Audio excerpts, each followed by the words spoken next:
రమణ, అలాగే అంకమరెడ్డి లక్ష్మి గారు,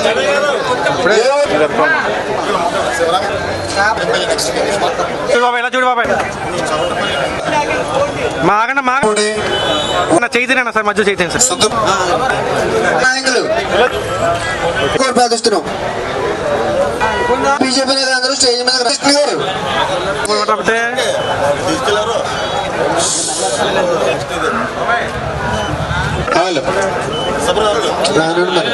next police వాళ్ళు వచ్చేయండి.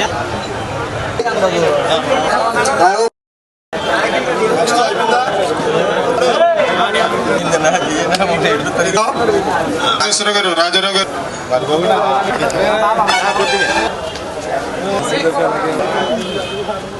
పిల్ల అరుణ గారు తన కానవరం యొక్క మల్లంపూడి అండి. కోరుకుంటాం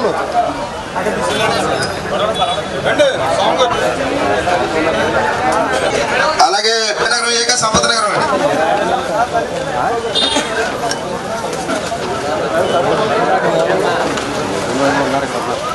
చలా చలా చలా శ్రీరాంపురం నచ్చలేదండి శ్రీరాంపురం అయ్యాక తోకాడి వచ్చిందా ఊరు ఉందో ఇలా చూడండి రాజు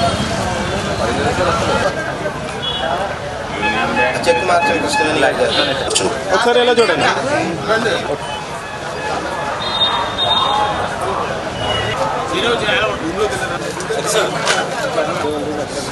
ఈరోజు రాజనగరం నియోజకవర్గంలో ముఖ్యమంత్రి సహాయ నిధి చెక్కులు పండగ వాతావరణంలో అందరికీ అందజేయడం జరుగుతుంది. సుమారు 70 లక్షల రూపాయల చెక్కుల్ని ఈరోజు లబ్ధిదారులందరికీ కూడా అందజేయడం జరిగింది.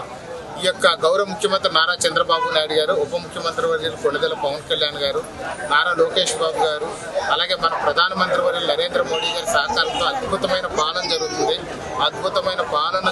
కాబట్టి ఈ యొక్క ముఖ్యమంత్రి సహాయ నిధి నుంచి ఇన్ని చెక్కులు ఇవ్వగలుగుతున్నాం. ఈ నెలలోనే 70 లక్షల రూపాయల చెక్కుల్ని లబ్ధిదారులందరికీ కూడా అందజేశాం. దీనికి సహకరించినటువంటి ముఖ్యమంత్రి గారికి, అలాగే ఉప ముఖ్యమంత్రి గారికి, ఈ సీఎంఆర్ఎఫ్ సెక్షన్ సిబ్బందికి ప్రతి ఒక్కరు కూడా పేరు పేరున ధన్యవాదాలు తెలియజేస్తున్నాం. ఇది ఒక పండుగ వాతావరణం అందరికీ కూడా పంచడం అనేది ఒక గొప్ప విషయం. గతంలో ఎప్పుడు కూడా ముఖ్యమంత్రి సహాయ నిధి నుంచి ఇన్ని చెక్కులు అందినటువంటి దాఖలాలు లేవు. ఈ యొక్క కూటమి ప్రభుత్వం వచ్చిన దగ్గర నుంచి సుమారు 15 కోట్ల రూపాయలు ప్రజలకు అందజేయడం కూడా జరిగింది. ఆ అవకాశం ఇచ్చినందుకు ముఖ్యమంత్రి గారు మరొకసారి ధన్యవాదాలు తెలియజేస్తున్నారు.